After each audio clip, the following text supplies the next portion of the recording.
Every other Tuesday, I have a chavruta, which I guess technically is with 2 people, but this is with 3 people, of my closest friends and colleagues, the 2 who married Miley and me in June.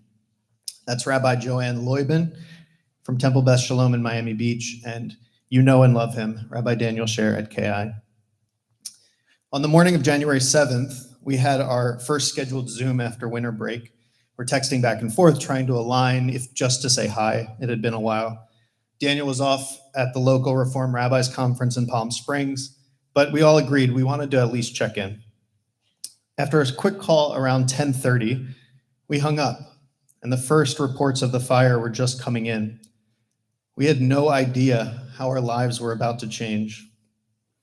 Around 11 a.m., I got an email from the Community Security Initiative at the Federation about a brush fire in the Palisades. I sent a screenshot to Daniel. "It's bad," he responded. "Potential evacuation." Potential. How little we knew. Shortly after, I was walking from my office to the lobby, and my phone rang. Daniel again. KI was evacuating. The Palisades evacuating. I quickly walked up the stairs at Beth Shear and looked out the window and saw plumes of smoke rising alarmingly close to us. The day became a blur of helplessness and uncertainty. When I left the synagogue, you could see the fire at the end of 19th Street. Later that evening, as things worsened, I hustled back to the synagogue to get our Torahs, our community's most precious possessions, just in case. Had to buckle them in. But by the time we woke up the next day, Los Angeles was forever changed.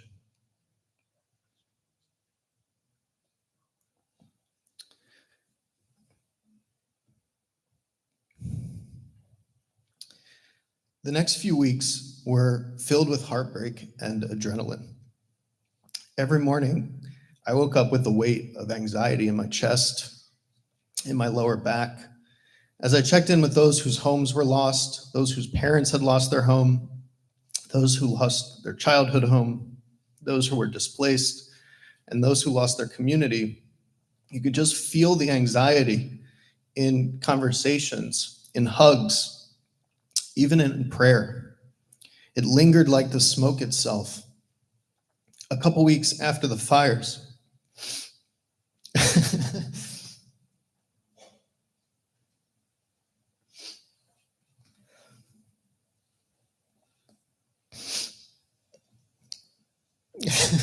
I'll get there, I promise. A couple weeks after the fires, my daughter drew this picture.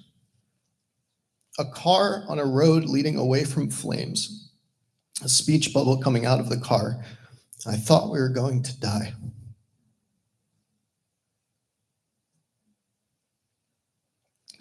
When we asked her who it was, she said it was Daniel's kids. When you see your child reflect the world's pain in such a tangible way, it crushes you, as it's apparently crushing me now. This did not happen at practice. I knew that my internalized anxiety turned into physical aches. What would it do to my 8-year-old? And not to focus on her too much, although I do love her, but she's dealt with a lot in her 8 years. A dad with cancer. Her sleep has never gone back to normal since then. Her parents' divorce. She feels so deeply the stress of October 7th and the war in Israel and doesn't feel safe without guards. And then this fire. Living in a broken world is not easy, and parenting in it often feels impossible. How do we deal with the anxieties of life, and how do we teach our children to deal with them? 3 months after the fire, Daniel and I were at the Reform Rabbis Convention in Chicago when our teacher, Rabbi Michael Marmur, attempted to answer that question for a room full of very anxious rabbis. He framed his teaching in a simple, childlike way that resonated deeply with us rabbis after a few traumatizing years. We're going on a bear hunt. We're going to catch a big one. What a beautiful day. We're not scared. Uh-oh. Grass, a river, mud, forest, a cave. We can't go over it. We can't go under it. We've got to go through it. This classic children's story that I found out was published the year I was born is incredibly Jewish in its wisdom. Perhaps not surprising, Michael Rosen is Jewish. We can't avoid the hard parts of life, and we can't perfectly shield our children from them either. We have to face them, name them, and walk through them together. Before going on, I want to acknowledge, as Rabbi Marmur did for us, that he and I are no clinicians. There are many people in this room who could speak with authority on anxiety as a diagnosis. Today, I speak on anxiety as I experience it and in the way that our texts talk about it. In Hebrew, there are a few words used for anxiety, a few words that get translated into anxiety, perhaps indicating how hard it has always been to define. The common parlance in modern Hebrew is charada, which actually comes from Genesis 27, when Isaac learns that he is tricked by his son Jacob. Vayecherad Yitzchak charada gedola. I don't know how you want to translate that, but the translation is usually Isaac was seized with very violent trembling. But you could very well look at those letters and those words in Torah and say, Isaac became very anxious with a very big anxiety. Another word in Hebrew, da'aga, comes from Proverbs 12. If there is anxiety, da'aga, in one's mind, let them quash it and turn it into joy with a good word. And this, my favorite, Proverbs 18 gets translated into anxious from the word mifached. A person who is scared is usually how we might translate that. But here, happy is the person who is anxious always. Have you ever seen a more Jewish text? Umakshe libo yipol bera'a, and whoever hardens their heart falls into trouble. We are blessed, and I mean that so genuinely, to have a tradition that refuses to ignore anxiety. In the Talmud, how we deal with anxiety might be up for debate. Rav Ame, echoing Proverbs 12, says anxiety is something to be quashed. You should forcefully push it out of your mind, he advises. Anybody that's tried that know that one doesn't really work so well. Rav Asi, on the other hand, says you should tell others your concerns, which will lower your anxiety. I like that more. But either way, what's more important is that our tradition acknowledges anxiety. We name it out loud. We give it language, at least 3 Hebrew words, and among other Yiddish words, the wonderfully accurate shpilkes. And even allow that anxiety can be a source of wisdom. In fact, Rabbi Marmur argues there would have been no Jewish thought were it not for an acknowledgement of anxiety. If everything's going fantastically well, you might write psalms or praise. You will not write works of thought and spiritual depth, which are designed to struggle with one's core anxieties. To feel anxious, our tradition suggests, is not a flaw, but a sign of life. The 19th century rabbi and commentator Malbim taught that anxiety is actually a spiritual strength, for it represents concern for the future. And for those of us, I assume everyone here, who have felt anxiety acutely over the past few years, in particular about the future of our country, the future of Israel, the future of Judaism, the future of our lives and the lives of our children and grandchildren, Our tradition can guide us in dealing with that anxiety and help us respond honestly and generatively and creatively in a way that helps us strengthen ourselves and our community. And on a day in which we lay ourselves bare to God and seek spiritual strength and clarity, I want to start by articulating my anxieties.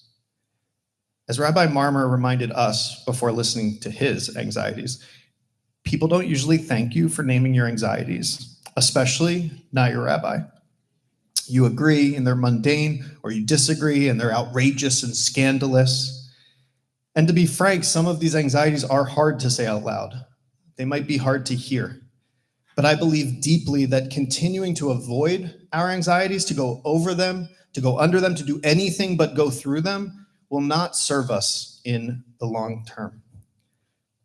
So let me be honest. I have an anxiety about sharing my anxieties. That everything I say as your rabbi might be heard as the wrong thing. And in today's world, the wrong thing can be enough to make someone walk away.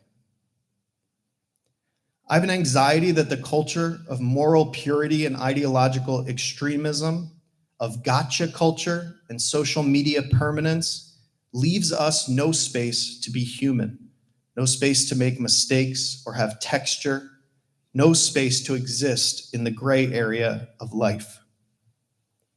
I have an anxiety about losing my parents, and for that matter, leaving my wife and kids too soon.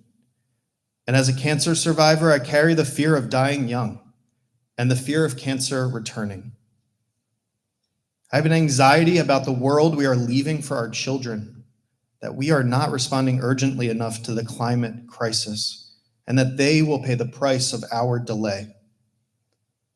I have an anxiety that the American experiment is unraveling, that democracy itself is slipping from our grasp, that our institutions are being undermined and usurped, that minorities, Jews included, have become unsafe here, that our government is run for the powerful instead of the people. I have an anxiety that we are defining our Jewish identity through a lens of anti-Semitism, and that it is being manipulated for political gain in ways that make us even less safe and drive wedges between Jewish communities. I have an anxiety that Israel is losing its founding vision as, and I quote, a country for the benefit of all inhabitants based on freedom, justice, and peace as envisaged by the prophets of Israel. I have an anxiety that the delicate balance of Jewish and democratic will buckle and ultimately give out under the weight of Jewish extremists. I have an anxiety about the normalization of violence, that mass shootings, wars, and the suffering of others no longer moves us, and that numbness will corrode our souls. I have an anxiety that we no longer believe in the possibility of peace, that we're resigned to conflict as our fate, that daring to imagine another way labels you naive or self-hating. And I have an anxiety that we prefer avoidance, that we'd rather go over our problems or under them or around them, anything but through them. I could go on, but I'll spare you. I feel the spilkus in the room. But I encourage you to articulate your anxieties. And once you do, then what? What do we do with a list like this? I believe the answer is that by acknowledging honestly and vulnerably our anxieties, we actually propel ourselves toward a more hopeful future. Not a naive hopefulness, but the kind our tradition insists on, is built on, the kind that grows even out of ashes and carries us to new beginnings. It's the kind of hope that reimagined Judaism after the destruction of the Second Temple. The hope embedded in the hearts of Jews expelled from France and England and Spain and Portugal who carried their traditions into new lands and reestablished their lives. It's the hope that carried a generation fleeing pogroms across the ocean to America, where they built new lives and new communities. And it's the hope that stirred in Theodor Herzl of a Jewish state in the face of persistent anti-Semitism. The philosopher Erich Fromm writes, "To hope means to be ready at every moment for that which is not yet born." To hope means to be ready at every moment for that which is not yet born. Hope is not passive waiting or forcing the impossible. It's staying attuned to the possibility of new life and being ready to nurture it. By acknowledging our anxieties, we open our eyes and hearts to the possibility of that which is ready to be born. We unburden ourselves of the need to pretend that everything is fine. Everything is not fine. And instead, we make space for something new to emerge out of what is broken. In the days and weeks after the fire, we lived out this kind of hope at Beth Shear Shalom, the kind of hope that transforms trauma into possibility, into opportunity. When KI needed a home for their preschool, we didn't hesitate. We opened our doors immediately. Our classrooms became their classrooms, our hallways filled with the voices of both communities' children. Tuesday evenings have been a full building of joint teen programs. In April, our 8th graders will lead a joint Yom HaShoah observance together. Our sanctuary has hosted KI B'nai Mitzvah when we don't have them. And on Friday, a brand new, very, very, very, very large, compared to what we're used to, sukkah, will be built in our parking lot to host both communities' Sukkot events. What began as our deepest anxieties being realized and new ones emerging turned into partnership and collaborative community that lifted everyone up. And at Beth Shear Shalom, that same hopeful spirit is shaping our future. With the help of Paul Diamond, our VP of Facilities, and our unbelievable Executive Director, Cynthia Barzilai, we've accomplished so much. We've refloored and repainted the interior of our building. We've renovated our main office and filled it with 3 new full-time staff. We've installed new streaming equipment, expanded our preschool, dedicated space to our growing after-school program, and we're almost finished with Hope Corner along 19th Street and a new toddler yard so even more children and families can find their Jewish home with us. And I want to say to our community, without them here, that a lot of this wouldn't be possible without KI. That our partnership together lifted up our community. All the hard work we put in and all the hard work they put in lifted us all in a way that is incredibly tangible to our building anytime you walk through it now. But what we've done is great, but our vision doesn't stop there. Our board completed a strategic plan last year that dreams of Beth Shear Shalom as a true center of Jewish life on the West Side. And just for fun, I'm going to tell you what Daniel and I are dreaming about also, about Jewish life west of the 405. A Jewish cultural center for concerts, lectures, podcast recordings, and book launches. A third place coffee house for connection and study with Jewish foods and celebrations. A mikveh to make our beautiful ancient rituals convenient and welcome new Jews to the tribe. Heck, maybe even a shvitz. That's my real dream. This is what happens, though, when we face the valley of deep darkness, the valley of anxiety, the valley of death and destruction together. Anxiety loosens its grip on us, and resilience becomes possible. Hope becomes inevitable, and our dreams of a brighter future come into focus. Psalm 23 that we traditionally read at funerals and when we're mourning teaches us, though I walk through the valley of the shadow of death, I will fear no evil, for you are with me. Though I walk forward, not wallow in, not stand there for a while, hang out, not take a nap. We walk through the valley together. And when we are together, God is at our side. We cannot avoid our fears, our uncertainty, or our anxieties, but we can refuse to face them alone. That's why your community's here. We can walk through the valley together, and when we do, we'll discover that even in the shadows, there are green shoots of life waiting to be born, perhaps from the tiny seeds we've planted. I love you. I'm here for you. And together we will overcome our anxieties and build the redeemed future of our dreams. Gemar Chatima Tova.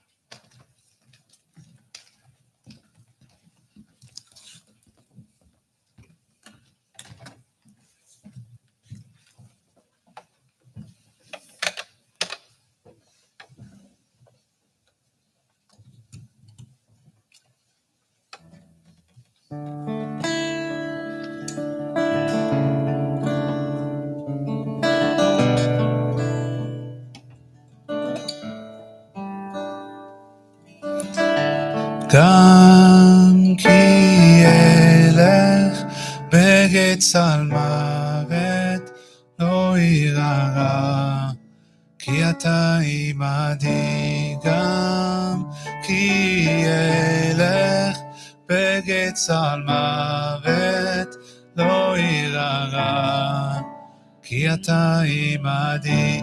גם כי אלך בגיא צלמוות לא ירא, כי אתה עמדי. גם כי אלך בגיא צלמוות לא ירא, כי אתה עמדי. כי אתה עמדי, כי אתה עמדי, כי אתה עמדי. אך טוב, טוב החסד, אך טוב, טוב החסד, אך טוב, טוב החסד. נרדפוני, נרדפוני, נרדפוני,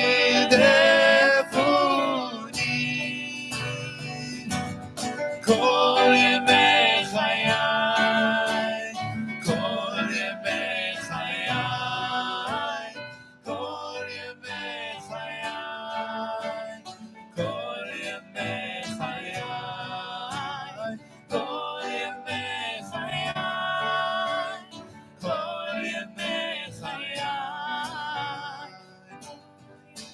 גם כי אלך בגיא צלמוות לא ירא, כי אתה עמדי.